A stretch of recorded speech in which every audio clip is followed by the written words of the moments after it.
When you perform your first search from the Indeed.com homepage, you may get hundreds or even thousands of job posting results. While it's great to have so many options, you may need some help narrowing that list of opportunities to the ones that are the best fit. If you're new to online job search or you just want to optimize your search results, this workshop is for you. I'm Brandy Warwist from Indeed's Job Seeker Experience team. We're responsible for creating helpful resources and events like this Jobcast for our users, like you. I'm excited to introduce our speakers today, Victor and Stacy from Goodwill Columbus. Victor, want to tell us a little about yourself? Thank you very much, Brandy. I'm Victor Johnson. I am a learning and development specialist with Goodwill Columbus, and very happy to be on this Jobcast today. Stacy?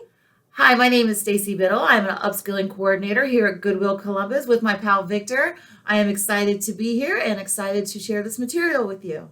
Great, let's jump in.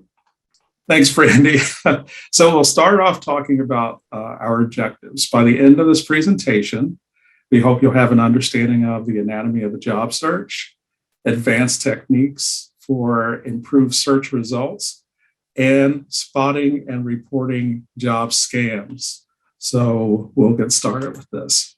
There are 25 million jobs on Indeed with 12 jobs posted per second. So think of it like this. You're looking for a specific job. It's like looking for a specific needle with under 25 million needles. But with the search, you can get rid of all that other stuff.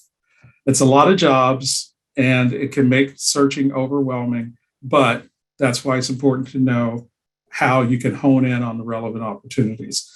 So today we're talking about the ways to optimize your job search so you get that right role with the least amount of effort. The first thing you can do is download the free Indeed mobile app if you don't already have it. It makes it easier for you to search and even apply for jobs whenever and wherever you want. In fact, 70% of all job searches on Indeed take place on mobile devices. So instead of scrolling through social media on your phone, you can scroll through jobs instead. You could be among the very first users to see and apply for new jobs. Other ways that you can look are you can use the other browser plugins. There's a Chrome extension that you can use. There's a Firefox plugin that lets you search by keyword and location without having to go back to the Indeed site. There's the Google toolbar button that lets you do a quick search by Indeed without leaving the Google search page. And then there's RSS feed tools that send search results to your favorite news reader. Now, to improve your search skills, we're going to go deep into the anatomy of a job search, because once you know all the elements of the online search, you'll understand how to maximize them for your relevant results. So we'll be looking at the search bar, the SERP page. What does it stand for, Brandy? The search engine results page. Yep. So we've got that. We've got our filters, advanced search, job alerts, and the job posts. So we're going to start with the search part. So using Indeed is similar to using a general search engine like Google. In the box labeled what, you're going to type a description of the kind of job you're looking for. You can use the job title. You can use a skill name or the employer name. And the search results will contain jobs with all the words in the what box. Searches are not case sensitive, which means you can use upper or lowercase letters and get the same results. Next, in the where box, type the city, state, or zip code where you want to find a job. Or you could even enter remote or work from home. You could put that in there as well. And then finally, click Find Jobs or press Enter on your keyboard to go to the search engine results page. Now, just to let you know, if you don't type something in, remember there's 25 million jobs on Indeed, and they're all over the world. So if you don't type in something in that your city, your state, your zip code, then what's going to happen is you're going to get back lots of hits. But probably the best one I ever saw was someone put in nothing, and it came back East Agoga, Alabama. Now, I'm sure East Agoga is a very nice town, but I've never heard of it before, and he hadn't either. And I wasn't sure if he wanted to work there. So once again, if you want to narrow down your search, please use all the filters available to you. Now, when you're on the search engine results page, that's the part of the page where you see all the responses to what you've put into the search bar. And if you want to narrow it some more, be specific about what you're looking for. For instance, if you search sales in Austin, Texas, you'll probably get about 10,000 jobs. But if you search medical sales, then you can narrow that down to less than 15 jobs. And Austin, Texas is a nice place to work. I understand it's probably 75 and a 25% chance of rain today. Okay, we're in Columbus, Ohio, where the weather changes at least 4 times a day. So if you want to live in Columbus, come and work in Columbus, you can narrow your results by city, state. Another way to filter them is by salary. Once again, by location. You can do it by experience level, and you can do it by the type of job. When you select a filter, your results will only show the available positions that match that filter. So if you put in job type in that section, it will give you choices of full-time, part-time, commission, and other types of jobs. But remember, if you put in part-time, and you would take a full-time position, if you put in part-time, you're only going to get part-time hits. With the distance drop-down filter, you can restrict your search to opportunities within a set number of miles from your specified location. When I searched for a job, I did, within 25 miles of Columbus. The location section lists other cities near you, and then there's businesses with open opportunities appearing in the search results in the company section. You've also got, you've also got experience level. You can filter through 3 possible choices: entry level, mid-level, and senior level. So when you use these filters at the top of the search results page, you start seeing jobs that meet your requirements. Once again, if you'd like to work in Austin, you could search for medical sales jobs within 10 miles of Austin. I keep mentioning Austin because I'm really jealous of warm weather. We've got a new filter that's worth highlighting. It's remote.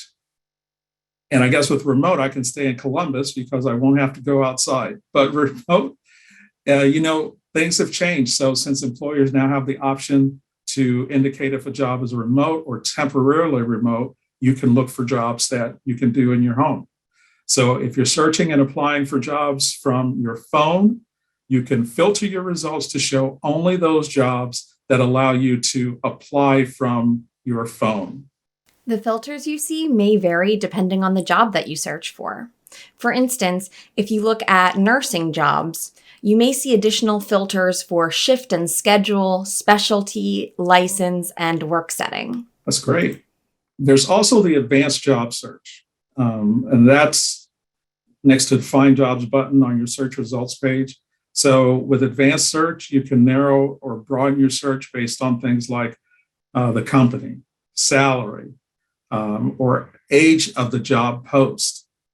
For example, say you're looking for a role in customer service, but you find that all your results are coming back for call centers and you're not interested in that. You can put in call center in the with none of these words box. So call center in with none of these words, and then your returns will have none of the words you put in there. So no more call centers. It's also useful for combining searches, like the role you have has varied titles. Like if you're looking for customer service or human resources, it's going to be customer service, could be customer support, client success, CSR, human resources could be HR, could also be talent acquisition. And you can separate words with a comma and put quotations around phrases. So you can really hone in and zero in on the job that you're really looking for. Now, some names and phrases, like I said before, they're better known by their abbreviations. So you can put those in with the spelled out phrase. So if I'm searching for HR, I'm going to put HR and I'm going to comma and I'm going to put in human resources, comma, talent acquisition.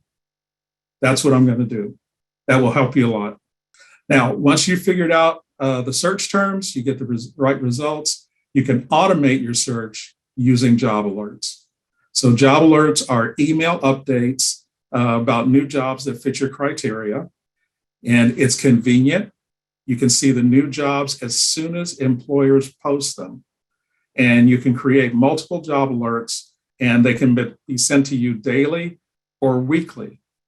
And to activate that, you can do it when you're on your computer or laptop. Go to the top right of the search results and enter your email and click activate. But if you're using your phone, you're going to scroll down to the bottom of the search results page and enter your email and click activate. I better say this now. If you're using your phone, there's nothing wrong with your phone if you try to do an advanced search and nothing happens. Right now, the technology, we're catching up with things, but right now, if you're using your cell phone, you can't do an advanced search, but you can do everything else, including apply for the job. So be sure you get the best search queries out there for the type of job you want before you set up the alert. That way you're not getting emails about all kinds of jobs that you're not really interested in. You get the emails for the jobs that actually fit for you. You can pause, delete, and manage the job alerts.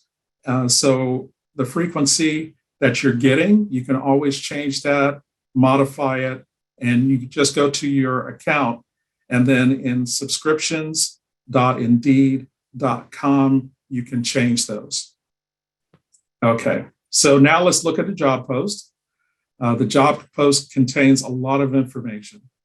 There's the job description, there's the location, there's the days since the job was posted, there's the company rating, and then some employers also provide more details. Always nice when they put the salary range in there, helps you make decisions quickly.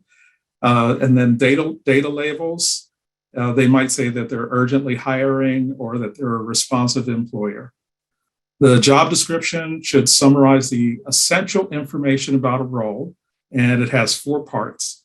It's got the targeted job title, an overview of the company, a list of key responsibilities, and a list of required skills and qualifications. Now, it's enough detail for you to determine if you're qualified for the position. Unfortunately, not all job descriptions have all the information you'd want. It really depends on the employer about how much description they do. You're more likely to get your application seen for jobs in which your experience and skills are matched because software packages called applicant tracking systems are often the first round of review before your application is seen by a human. Brandy, could you say a little bit more about the applicant tracking system and why it's so important to really read that job description? Absolutely. So as Victor mentioned, the ATS is going to probably be seeing your application, your resume, before any humans do, to just see if you meet all of the necessary qualifications. And one of the ways that the ATS will do that is by looking for specific keywords in your resume. Do you have those skills? Do you have that experience? And usually those keywords that they're looking for are going to be in the job posting itself, right? Talking, listed under the responsibilities or the requirements, something like that. So if you look in the job posting, you'll be able to extract some keywords to use in your resume so that those light up in the ATS. Now, you want to be careful not to overload your resume with keywords because there will eventually be a person who's reading that as well. So you want to make sure it's reader friendly, but also standing out in the ATS. Okay. On some job posts, you'll see a company rating out of 5 stars. If you click the rating or the company name, you'll get linked to the company page. And this has really useful information. It might have photos and videos that showcase the company's mission, their values, their culture, the office spaces, the working spaces. Some employers also link their social feeds so you can access even more of that kind of content. Millions of ratings and reviews are out there from current and former employees. So you can get a true sense of what it's like to work at that company. That's a really great thing about the Indeed community, is that you help each other. We can help each other find a great position in a place that we really want to work. There's common questions about interviewing and working at a company, and often those questions are answered by the employers, but you can add your own questions too, if you want to know something about a company. When you follow a company's page, you get email notifications when that employer has new jobs posted. And then there's salary data to help you select appropriate salary brackets when you filter your job search, as well as negotiate confidently when you receive that job offer. Not to put upon you too much, Brandy, but I'd like you to, again, talk about how Indeed can help someone research salaries and how you can use that as a negotiating tool. So Indeed has, as Victor said, on those company pages, you'll see the salary estimates and ranges for specific roles. You can narrow down for specific locations for that company based on reported salaries. And you can even use Indeed's salary calculator to estimate, what is the market value for this position in this location, just so that you know before you move forward with applying what you're getting into, what you can expect. And then that's also really helpful when you get to the interview, because it's hard to ask that sort of question about compensation early on in the interview process. So at least you will have some data to go on. And then one other feature I wanted to mention on Indeed's company pages is the work happiness score, which is a company rating out of 100 that shows how employees feel at work. And this is so relevant for today's job market, since many people are realizing that happiness and well-being at work are possible and important. So you'll also see ratings for significant happiness drivers like flexibility, inclusion, and purpose. And doing this research up front to see if an employer will be a good fit for your individual needs will save you time and effort in the long run. So looking for a job is like having a full-time job. So, once you've found something that you're interested in, it's time to apply. Use your Indeed resume, and you can apply for jobs with just a few clicks. If you're signed in, applying with your Indeed resume is the default option for completing your application. And keep an eye out for jobs that have apply with your Indeed resume label. Your resume is sent directly to the employer rather than redirecting you to a company website or an applicant tracking system where you would input all of your resume information. Another important feature about job posts is that you can save them. And all you have to do is just click Save Job or the little heart icon. When you want to find it later, go to apptracker.indeed.com or just go to My Jobs. And you can keep track of your applications here, the jobs that you're interested in. And the page may look a little different in the future. Indeed is always working on ways to add more personalized data regarding applications, like the number of other applicants that have applied for this job, and if your application has been viewed by the employer.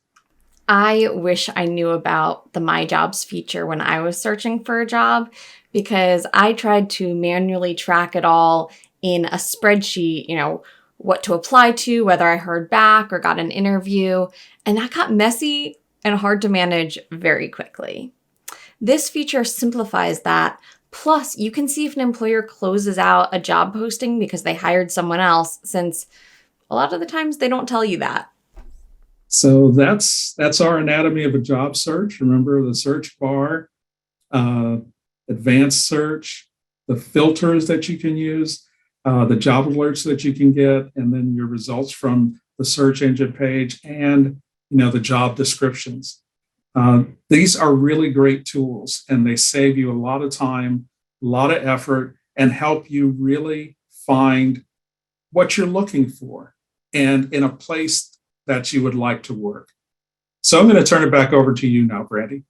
One of the top questions in the Q&A right now is actually just saying that tips for avoiding scammers is a high priority. So they want us to address the topic. So I will kick it over to you, Stacy, to talk about avoiding job scams. All right, so yes, let's talk about these scams. A scam job post is typically a solicitation for a fake employment opportunity. Many times these opportunities include job descriptions that are just simply seem way too good to be true, right? They may offer salaries outside the range for this position or offer a high hourly wage for minimal work. In some cases, you might receive unprovoked employment contact or receive a reply to your application like immediately after submitting your resume online. In these scenarios, the interview process is definitely expedited, often involving one short call or a chat message followed by, hey, here's your job, like immediate job offer.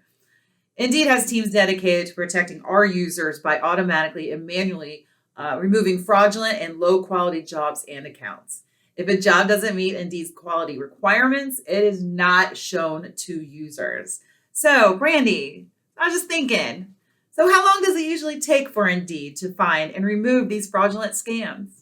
Great question. So according to our trust and safety team, most fraudulent accounts, like 90% of them, are removed in 4 days or less. So if you are seeing a scam, it's probably the first 4 days that it's been posted, and hopefully you report it so that it'll get removed even more quickly.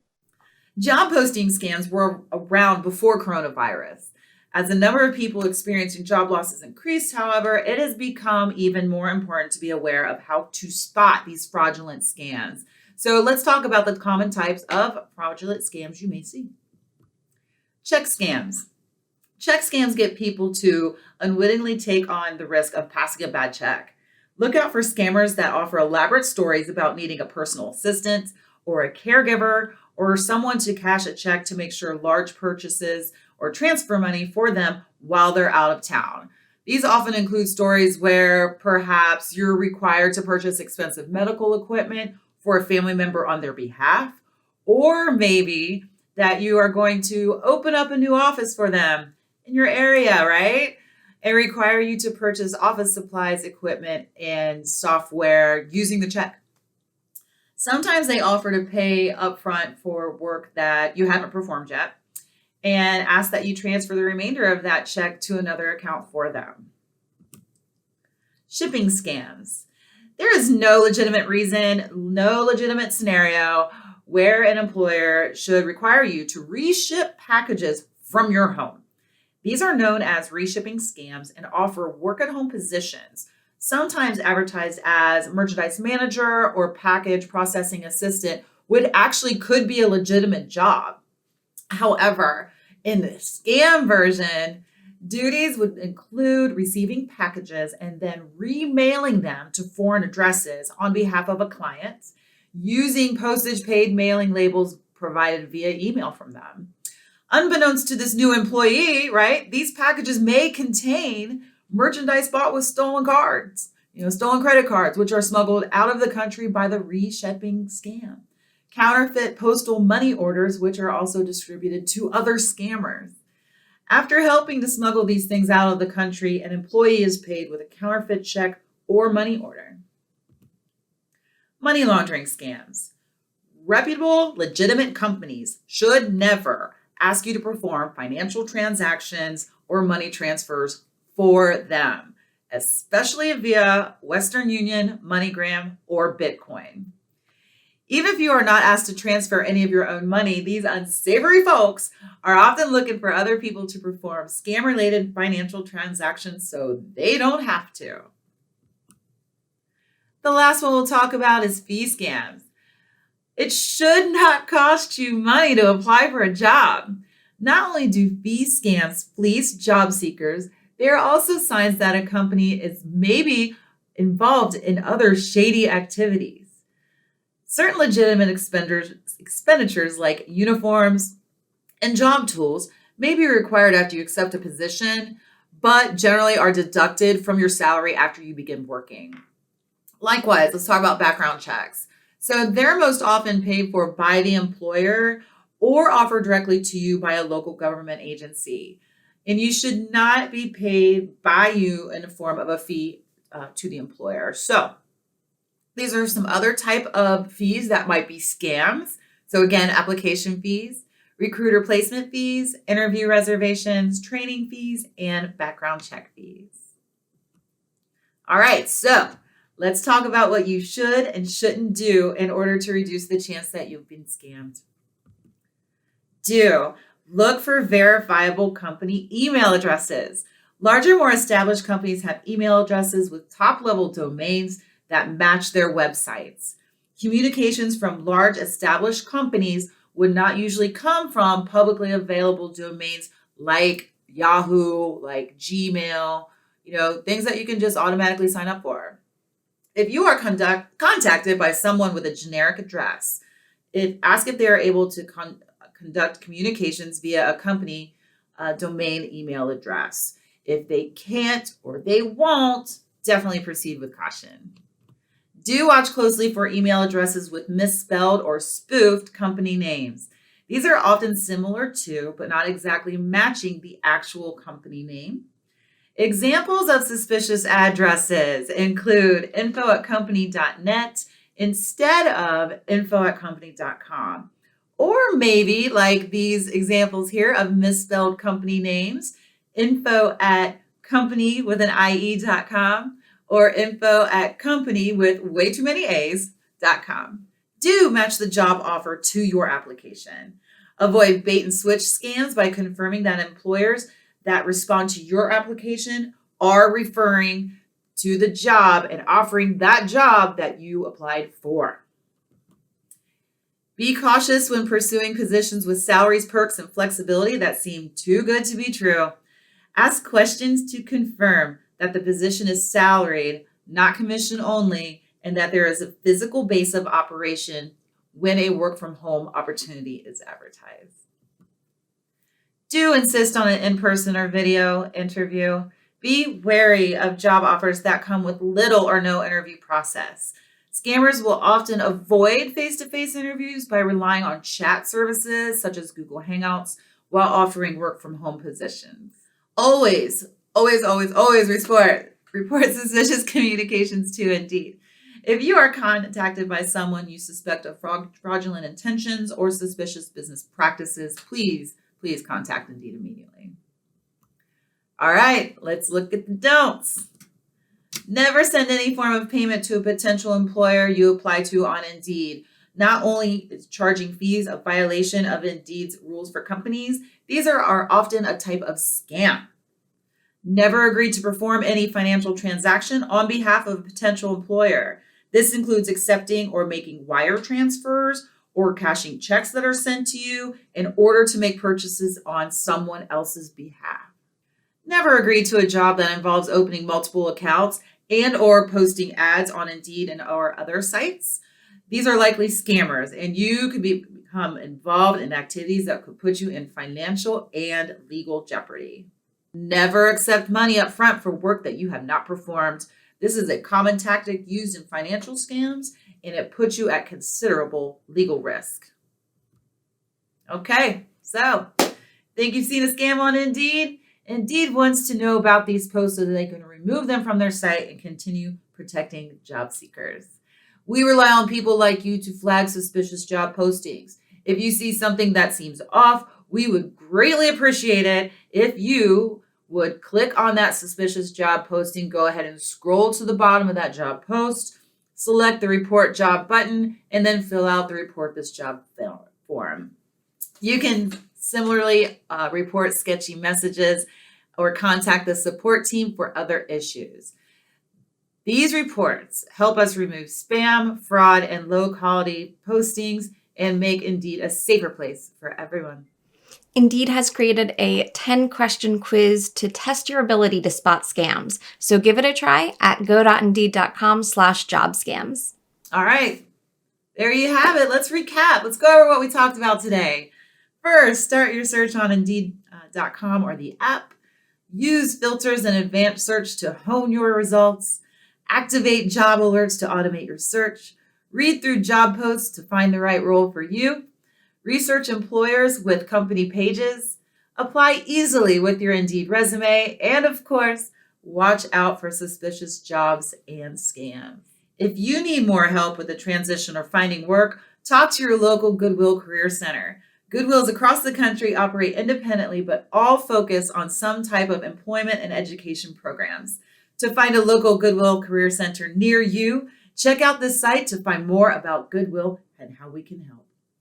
Thank you, Victor and Stacy. Now let's get into some of your questions. So the first one has to do with cover letters. How important is it to add a cover letter when I apply for a job position?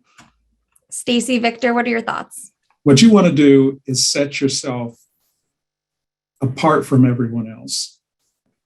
And sometimes, even if it doesn't say cover letter, you want to send a cover letter to give that employer more information about why you're the best person for the job.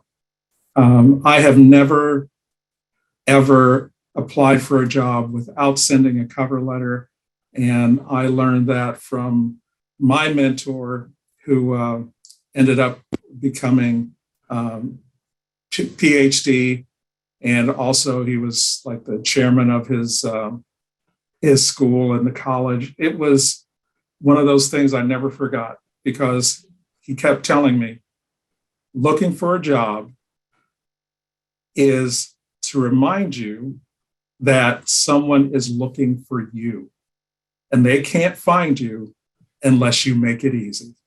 And I just dropped in the chat a link for a jobcast that was all about cover letters. And the key takeaway from that is a lot of the time you'll see that the job posting says a cover letter is optional. If it is, it's up to you. But like Victor said, you want to stand out, and that's an opportunity to tell more about yourself and why you're the right fit for that role. So it's kind of a missed opportunity. The other thing I'll say is, if it says cover letter required, make sure you're paying attention. Don't send in an application without a cover letter in that situation, because it'll be clear that you're not paying attention to the details. So the next question here is, how does one start a correspondence with an employer on Indeed to check the status of their application? Now, I'll take that one. On Indeed, there is a messaging tool. Now, you probably won't be able to start that conversation unless the employer has reached out to you first. Obviously, there could be a situation where there are thousands of applicants, and that would just be overwhelming for the hiring manager to get all of those messages. But if you leverage that My Jobs feature that we talked about, that will at least show you, whether or not the application has been received, has been looked at by the employer. So that's a really great tool to leverage there. Other than that, I'd say you can feel free to reach out to the HR department. Usually there is a pretty generic HR or recruiter email address that you can contact with any questions if it's been a while. Now, I wouldn't suggest reaching out, the day that you apply. They probably haven't gotten to your application yet, and you don't want to overwhelm them. But I think that it is a good practice if you haven't heard back after a while, just you can check and see if they are still considering applicants, and also check on My Jobs to make sure that the job hasn't been closed or archived, which would indicate that they've already hired someone. That's great. The next question I have here is it better to apply to jobs through Indeed rather than the actual jobs website? So that I'll talk a little bit about how Indeed works. So Indeed lets employers post jobs directly on Indeed. So in that way, Indeed acts as that applicant tracking system that we mentioned earlier. And in those cases, you'll see you can easily apply with your Indeed resume, all of those cool functions that we talked about that make it easier for you. Now, I would say, especially with those jobs where they've been posted on Indeed, it's always going to be best to apply through Indeed because you can use your Indeed resume. It makes it way easier, and you can just manage everything in My Jobs. For other jobs that aren't posted directly on Indeed that might be on their individual employer sites or other job boards, they get added to Indeed, you'll see that the apply button on the job posting says apply on the company website. Now that will take you can click that and it'll take you to the application so that you're on the employer site anyway.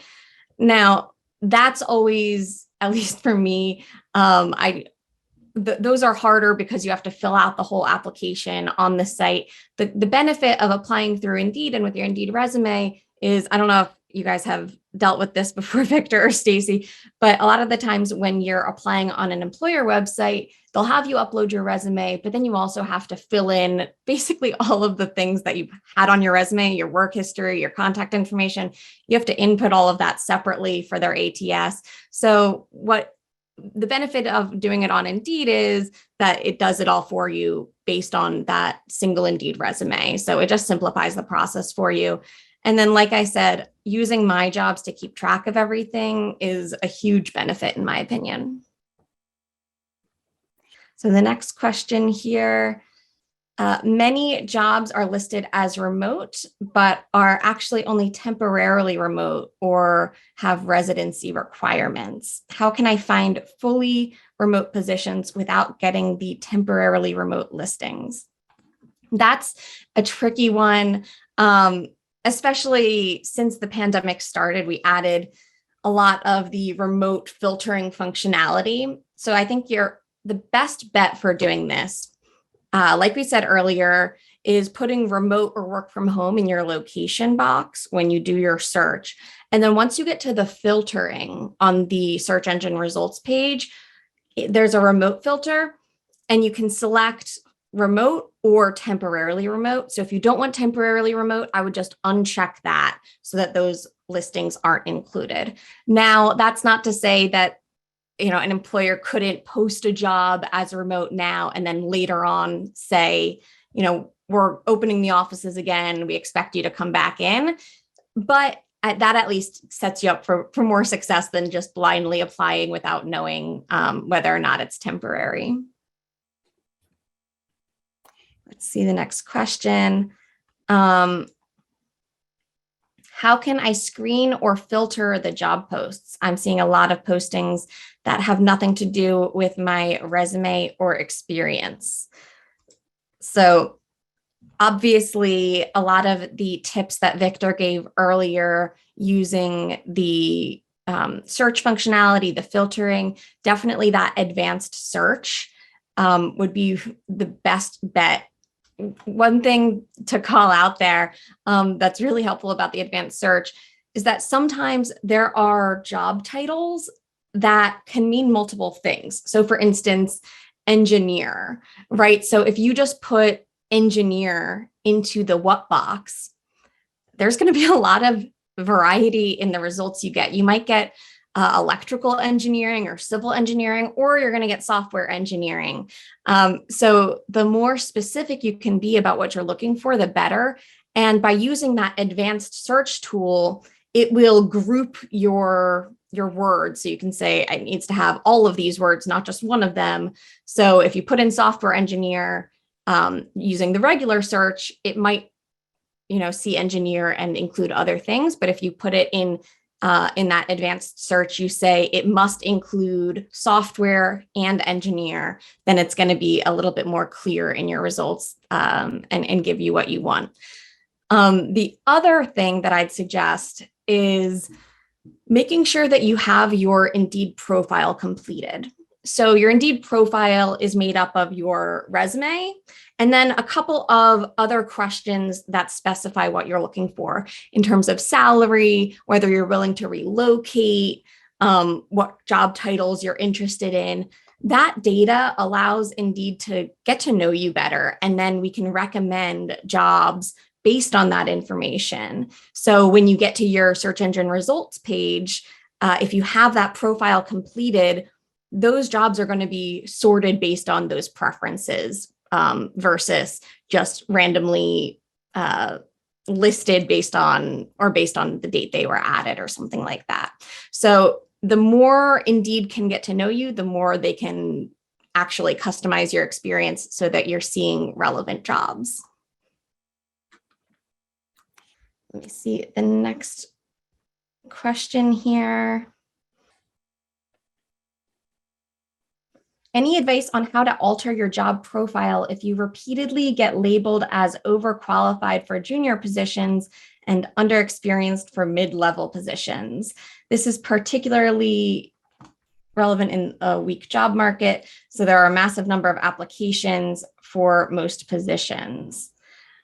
Victor, Stacy, any suggestions on what to do when you're overqualified for entry level and underqualified for mid-level? See, this is hard because you want to get to the point, and perhaps what you do is for one of those positions, you send a cover letter. And in your cover letter, if I was sending a cover letter and I didn't want them to discount me because I'm overqualified, I would remind them, this may look as if I'm overqualified, but that just makes me more of a ready to go, hit the ground running technician for you.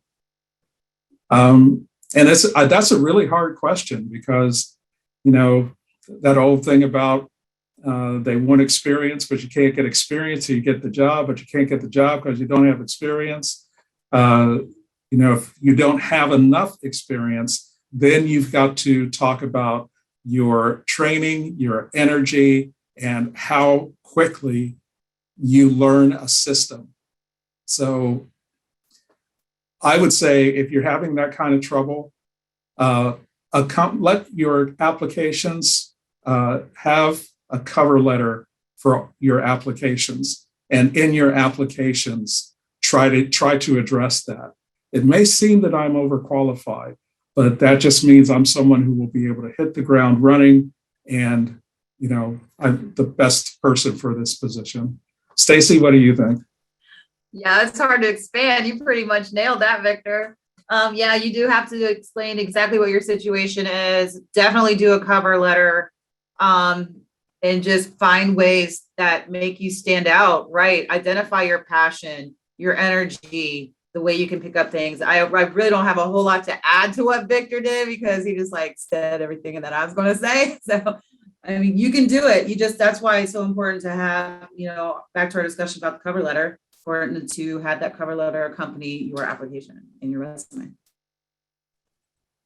Yeah, and one thing I'll add, if you are going for roles that maybe you aren't seen as qualified enough for, you can consider upskilling through online or in-person courses, volunteer efforts, something that's going to show that you are putting in the effort to get to that next level, even if you aren't getting that experience from your existing work potentially. So I'd say, yeah, leverage your cover letter. And a watch out that I would mention is if you are overqualified for certain positions, it's possible that the salary range that's being offered isn't going to meet your needs. So just be careful when you are applying to those more entry level positions that you're aware of what the pay range will be before you get too far along in that hiring process. So the next question here.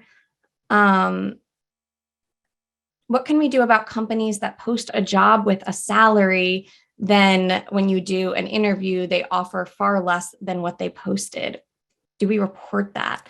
That's a good question. I haven't come upon that situation really, but my recommendation would be to, if you get to the point in the interview process where they are telling you what the compensation is, I think it's fair to express your concern and say, oh, I was under the impression that the estimated pay range would be X to Y. Based on my experience and what I can bring to the table, I'd be hoping for something more like Y amount.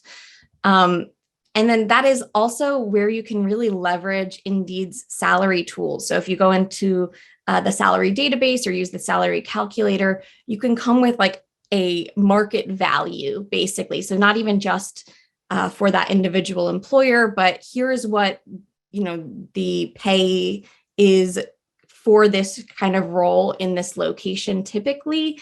Is that something that you would feel comfortable offering? Now, especially today, it is definitely a job seeker's market. So you're probably more likely to have some flexibility on their end and meet those requirements. So I would say if you aren't willing to take the job at the lower compensation anyway, it definitely won't hurt to say something in a professional manner, but just expressing your confusion that you saw on the job posting, this listing, and you want to make sure that you're understanding what that discrepancy is.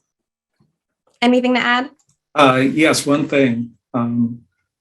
If you get to the interview stage, whether it's in person or video, you should have, copies of your resume with you.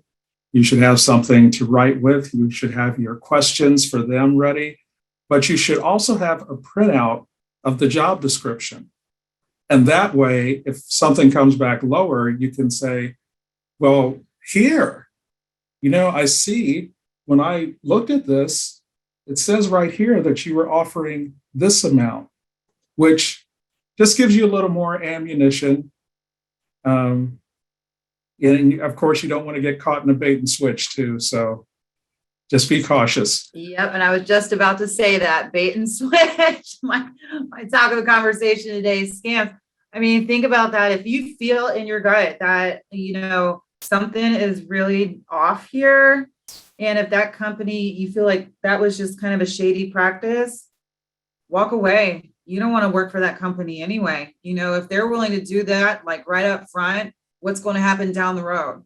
So I don't know, just something to think about there as well. Definitely. I think we have time for one more question. This next one is asking about what they can do in regards to ageism in the hiring process. Now, I'm going to drop, we did a webinar entirely on that topic, so I will drop that link in the chat. But Victor, Stacy, any thoughts on how to overcome ageism during the hiring process?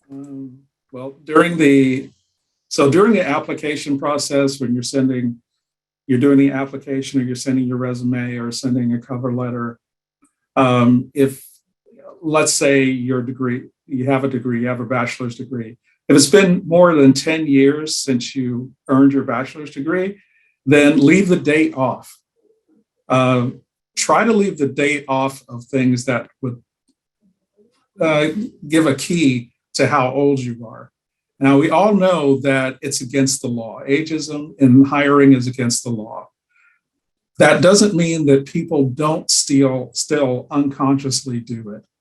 So some of the things, one of the best answers I ever heard in an interview when someone didn't ask about age, but kind of hinted at, we need an energetic person, and that person said, well, you know what? I'm old enough to get this job done correctly, and I'm energetic enough to get it done right. I'm the best person for this job. That's such a good point about the unconscious biases, because they're probably not going to be only selecting younger candidates on purpose, but there is natural unconscious bias to overcome. And I would say another thing regarding when you're actually searching, you can just keep an eye out in the job posting for those little keywords, like Victor said, like, high energy or work hard, play hard mentality. There are these, or digital native, there are these words that you might see that can kind of give away that they are probably aiming to hire someone younger. And they're probably not going to be a good fit for you. So I would avoid those job postings if you can. And then, as I said, check out that other Jobcast for more tips about avoiding those jobs when you're applying, and then also how to handle specific questions around your age or ability in the interview process as well. And also tips on your resume and, how to leave off education dates, that sort of thing. So that is all the time we have for today. Thank you, Victor and Stacy, and thanks to everyone who joined. If you found this to be helpful, check out our other Jobcasts at Indeed.com/Jobcast and follow Indeed on social media. Have a question? Leave it as a video comment for the Indeed team. And don't forget to like and subscribe for more career advice. Thanks for watching.